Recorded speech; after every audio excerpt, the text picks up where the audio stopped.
Mentor के सिंह और आज हम सी टेट का पेपर 2 और 2012 यानी कि सी टेट नवंबर 2012 का पेपर 2 देखेंगे। इसमें हम सीडीपी का भाग देखेंगे यानी कि सीडीपी का सेक्शन देखेंगे। तो इससे पहले के जो सेक्शन है पेपर 1 के भी और पेपर 2 के अभी आपको मिलते जा रहे हैं। तो इसी तरह की और वीडियो पाने के लिए चैनल को सब्सक्राइब करके रखें जिससे आपको सारी वीडियो मिलते रहे। देखिए, मैं आज फिर कहूँगा कि आप ओल्ड पेपर को करते रहिए क्योंकि ओल्ड पेपर के बिना सी टेट अधूरा है। तो चलिए समय व्यर्थ न करते हुए हम सीडीपी का भाग देखते हैं। पहला क्वेश्चन क्या कहता है, विद्यार्थियों से प्रतिक्रिया प्राप्त करने का आदर्श यानी कि प्रतीक्षा समय डैश के सही अनुपात में होना चाहिए। किसके अनुपात में होना चाहिए? प्रश्नों की कठिनाई के स्तर के। मतलब ये कह रहा है कि आपसे ये क्वेश्चन है, मतलब ये क्वेश्चन आपने बच्चे से पूछा और इसका लेवल है हार्ड लेवल, मतलब हार्ड लेवल मान के चलते हैं हम इस क्वेश्चन को। और आप कह रहे हो कि बच्चे को कि 1 मिनट में क्वेश्चन करना है। क्वेश्चन का जो स्टैंडर्ड टाइम है वो 3 मिनट है। तो अगर आप ये कह रहे हो 1 मिनट, तो वो टाइम अनुचित है। यानी कि परीक्षा का जो प्रश्न का जो कठिनाई स्तर है वो उसके समय के अनुसार होना चाहिए, यानी प्रतीक्षा समय में प्रश्न की कठिनाई के स्तर होना चाहिए। ठीक है बच्चों, इसलिए जब भी आप स्टैंडर्ड यानी क्वेश्चनर करते होंगे, आपने क्वेश्चनर बहुत सारे करे होंगे, या तो आप बीएड पढ़े होंगे। भाई बीएड में आपने 1-2 क्वेश्चनर तो करा होगा जिस बच्चे ने बीएड में क्लास ली है। नहीं तो जो एमएड होंगे, एमएड वालों को तो क्वेश्चनर करने ही करने होते हैं क्योंकि डिसर्टेशन में वो काम आते हैं। तो इसलिए उन सब चीज़ों का मैथ आगे जाके आप समझ पाएंगे जब आप टीचर बन जाएंगे। तो चलिए नेक्स्ट क्वेश्चन देखते हैं। नेक्स्ट क्वेश्चन क्या कह रहा है?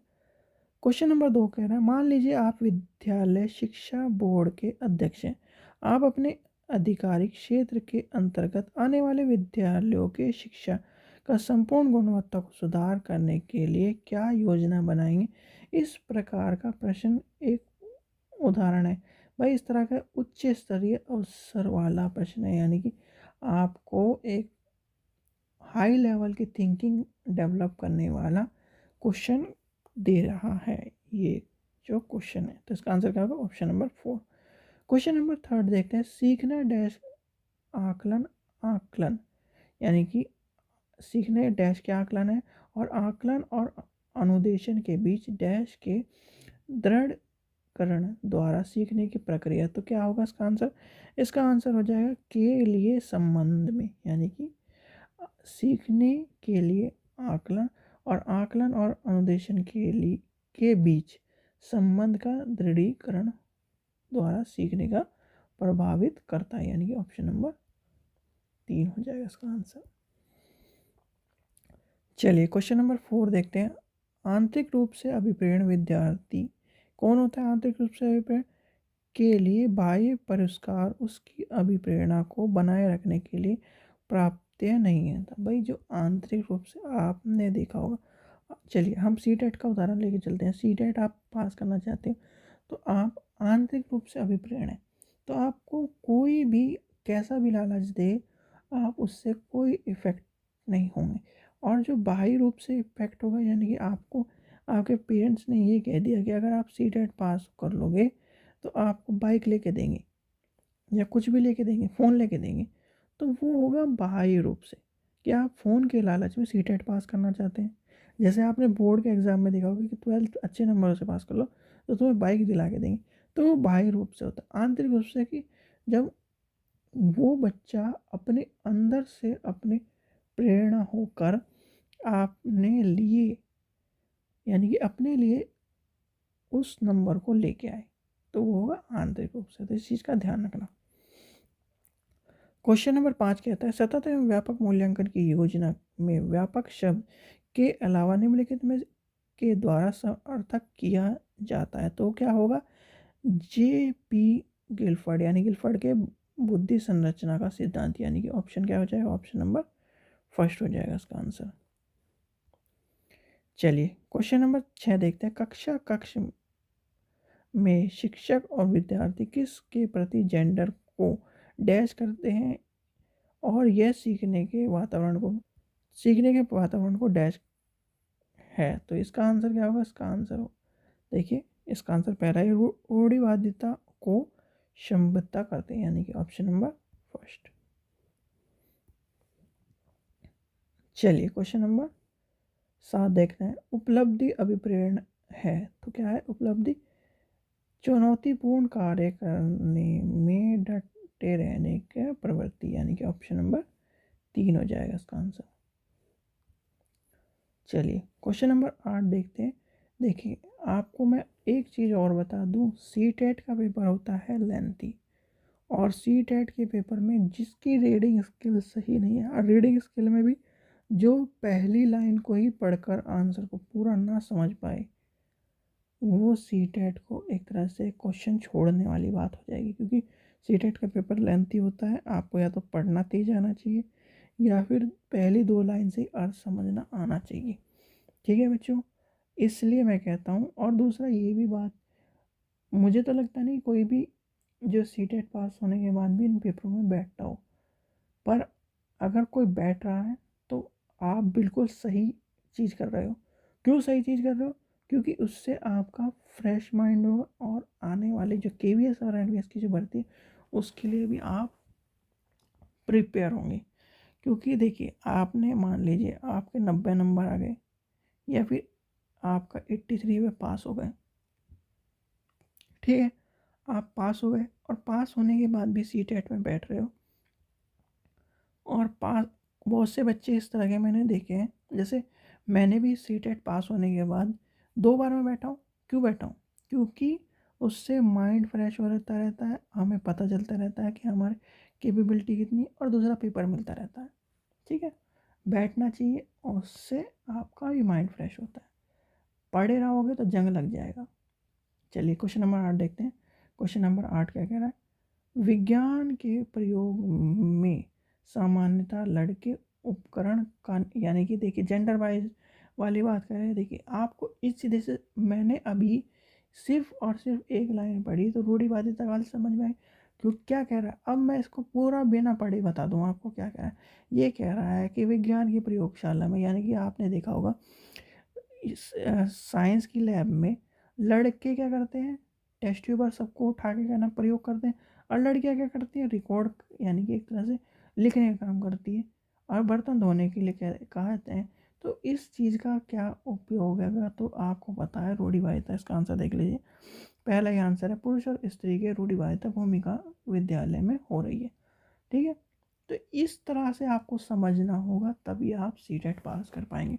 और ये सीटेट पास कर कैसे समझ पाओगे? ये तब समझ पाओगे जब आपने सीटेट पहले दिया हो, पास किया हो, या फिर आपने ओल्ड पेपरों को अच्छी तरह से पढ़ा हो, जिससे आपको चीज़ों को समझ में आ जाए। चलिए देखिए सीटेट आपको बहुत से, जिसे कहते हैं ना, बीएड मार्केट में बहुत है। ठीक है, बीएड भी बहुत है और सीटेट भी पास हुए बहुत हैं। पर जब केवीएस या इस तरह की भर्ती आती है, उनमें बच्चे क्यों पास नहीं हो पाते? क्योंकि यहाँ पर और यहाँ पर उन्होंने रट के पास किया है।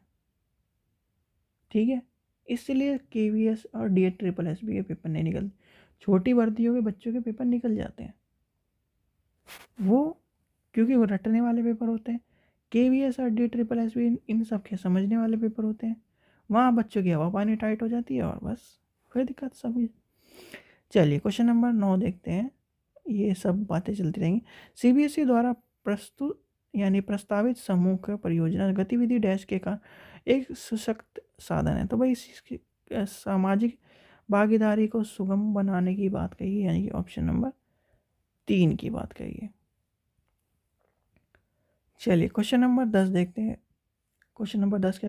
रेवेंस क्वेश्चन नंबर 10 कह रहा है रेवेंस के प्रोवेंस मैट्रिक्स परीक्षण डैश के परीक्षण का उदाहरण है, यानी कि किसका उदाहरण है? तो सांस्कृतिक मुक्त बुद्धि लब्धि, यानी कि ऑप्शन नंबर 4 हो जाएगा इसका आंसर। क्वेश्चन नंबर 11 के देखते हैं। निम्नलिखित में से कौन सा सिद्धांत पाठ योजना में शामिल नहीं है। तो पाठ योजना में आपको पता है क्या, तो पाठ योजना का में क्या है, योजना की दृढ़ता, यानी कि ऑप्शन नंबर पहला हो जाएगा इसका आंसर। चलिए क्वेश्चन नंबर 12 देखते हैं। निशुल्क एवं अनिवार्य शिक्षा का 2009 के अनिवार्य शब्द क्या है, तो अनिवार्य उचित सरकारों को दाखिला, उपस्थिति और प्रारंभिक शिक्षा में पूर्णतः सुनिश्चित करेगी, यानी कि ऑप्शन नंबर 2 हो जाएगा इसका आंसर।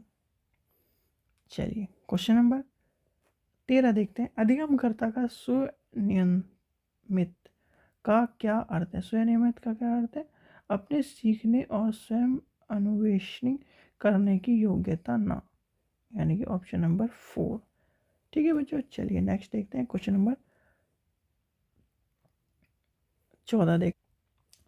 क्वेश्चन नंबर 14 क्या कह रहा है, मैडम चाय खाती है। वाक्य में देखिए भाई, मैडम चाय खाती है, प्राइमरी का बच्चा है, उसे वाक्य का सही तरह से पता नहीं है, तो क्या होगा, वाक्य विन्यास की दृष्टि से सही है लेकिन अर्थ की दृष्टि से गलत है।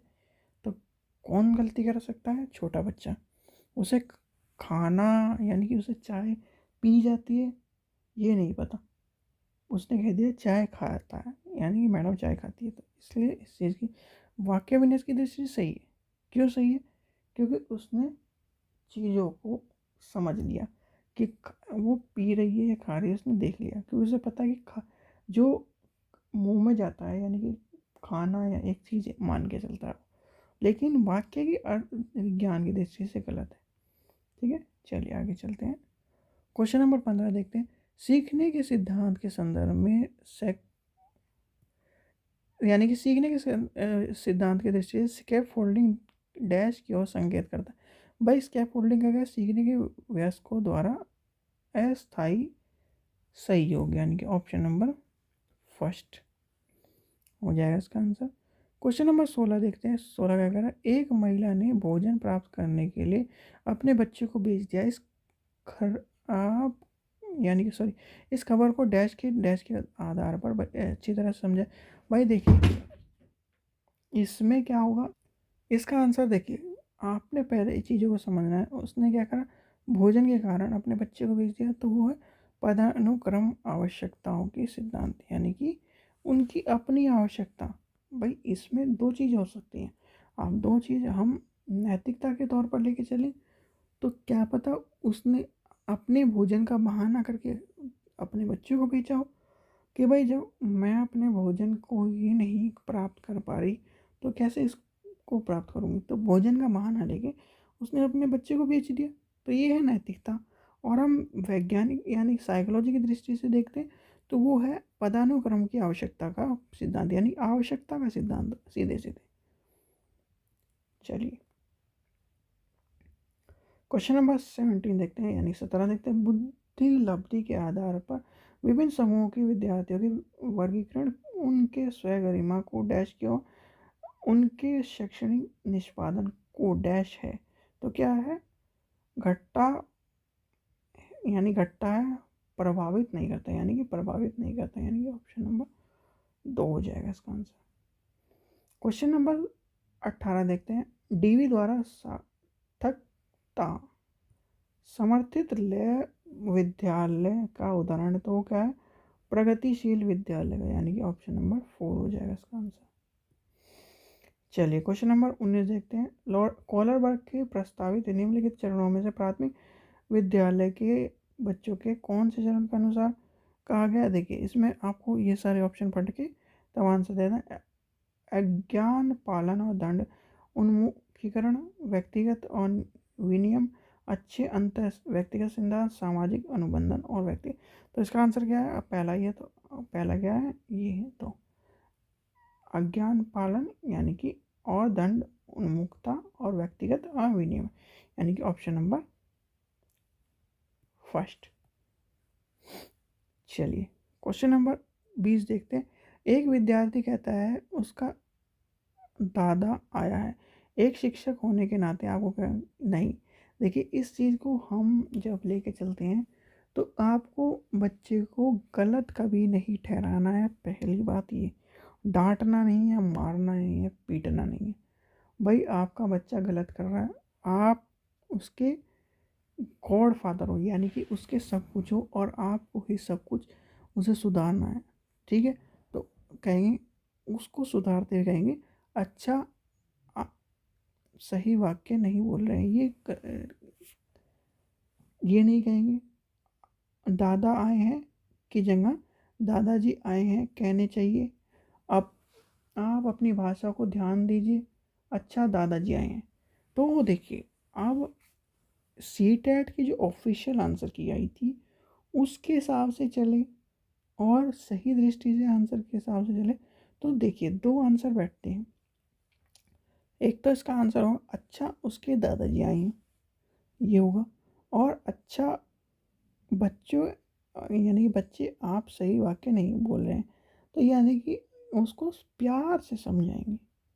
दोनों चीज़ों का ध्यान रखना। ठीक है, वैसे इसका आंसर 3 और 4 दोनों है। ठीक है, यानी कि ऑफिशियल बी और ये भी। चलिए आंसर देखते हैं। क्वेश्चन नंबर 21 देखते हैं। क्वेश्चन नंबर 21 क्या कह रहा है? डैश के अलावा निम्नलिखित घटना वर्णित रिकॉर्ड के विश्लेषण की बात कर रहा है। तो वह ये व्यवहार व्यक्तिनिष्ठ साक्ष्य और इसलिए शैक्षणिक क्षेत्र के लिए प्रतिपक्ष यानी कि फीडबैक उपलब्ध नहीं कराता, यानी कि ऑप्शन नंबर 2 हो जाएगा इसका आंसर। क्वेश्चन नंबर 22 देखते हैं। मिश्रित आयु वर्ग वाले विद्यार्थियों की कक्षा में व्यवहार रखने वाले शिक्षक के डैश के ज्ञान सर्वाधिक महत्वपूर्ण। भाई मिक्स एजुकेशन की बात कर रहा है और वह होगा विकासात्मक आवश्यकताएं, यानी कि ऑप्शन नंबर 4। आपने देखा होगा कि बहुत सी क्लासों में, खासकर बड़ी क्लासों में जो 11th 10th की 12th की होती हैं, तो वहाँ पर आपको डिफरेंट डिफरेंट एज के बच्चे मिलेंगे। कुछ बच्चे क्या नाम रह भी जाते हैं, यानी कि फेल हो जाते हैं, तो वो भी मिलेंगे। उनकी एज ज़्यादा हो जाएगी, तो इस तरह से आपको दिक्कत देखने के लिए मिलेगी और वहाँ पर इस तरह का बटाव होता है। तो क्वेश्चन नंबर 23 देखते हैं। क्वेश्चन नंबर 23 क्या कह रहा है?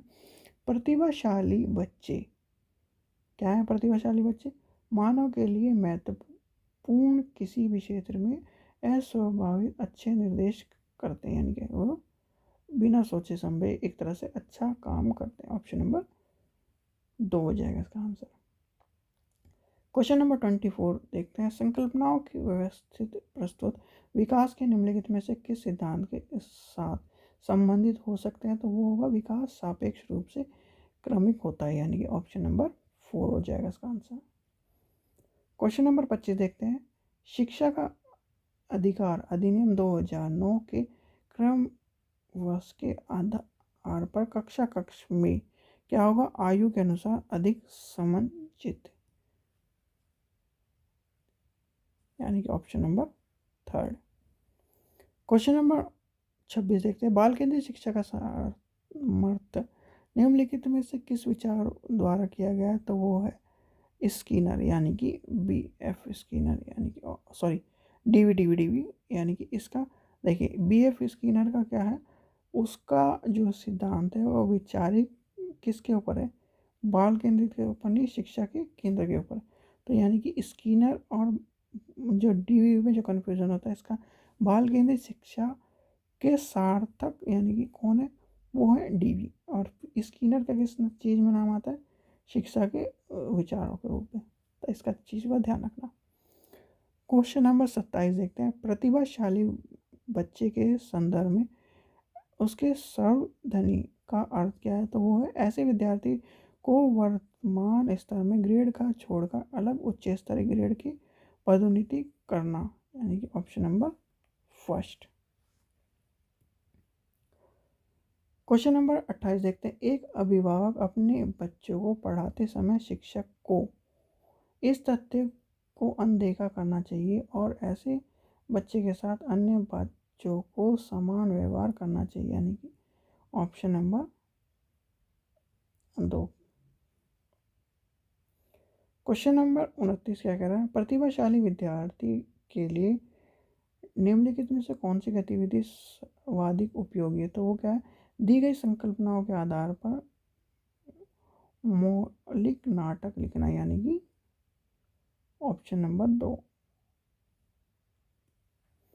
क्वेश्चन नंबर 30 देखते हैं क्या कह रहा है। 30, शारीरिक गति बुद्धि रखने वाले बच्चे के आंतरिक व्यवस्था निम्नलिखित में से कौन सी हो सकती है, तो वो हो सकती है शल्य चिकित्सक, यानी कि ऑप्शन नंबर पहला। ठीक है बच्चों, तो ये जो 30 क्वेश्चन थे सीडीपी के कौन से पेपर के, 2012 नवंबर और पेपर 2 के क्वेश्चन थे। ठीक है बच्चों, सीडीपी का भाग भी देख लिया। इस तरह से आपको सारे पेपर मिलते चले जाएंगे।